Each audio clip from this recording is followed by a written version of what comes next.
Hey everybody, Carl here from Apt, and in this video we're going to show you how to assemble and install the pedestal that comes with the QN90B series Neo QLED TVs from Samsung. Okay, so here's everything that's going to come in the box that's necessary for the pedestal installation. You've got the pedestal itself, you've got a plate that's going to attach to the back of the TV and to the pedestal, and then 2 packs of M4 by L14 screws. Those are going to be necessary to attach everything together, and then you'll want to have handy a Phillips head screwdriver.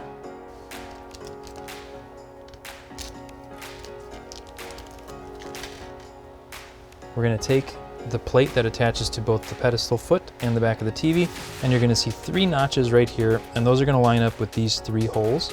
You'll also see front and have some arrows pointing back towards you.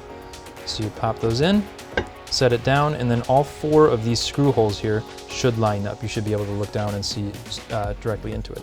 Once you've got the neck piece attached to the foot, you're going to take your 4 screws and place those in and tighten them down.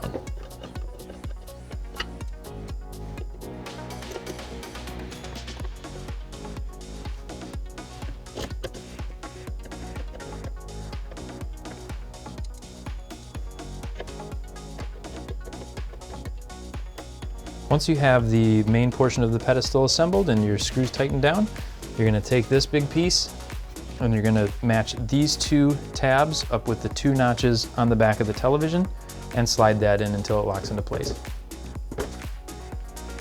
Now we're going to take our 4 remaining screws and match them up with the 4 holes on the back here that go into the back of the TV.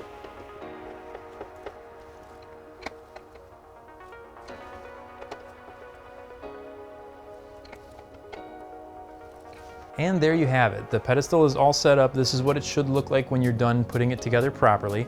It's going to be the same process for all the sizes of the QN90B series, so you don't have to worry about it. The directions don't change between the 55-inch versus the 75-inch. This is what it should look like when you're all done. As always, thank you guys for watching, and we'll see you in the next one.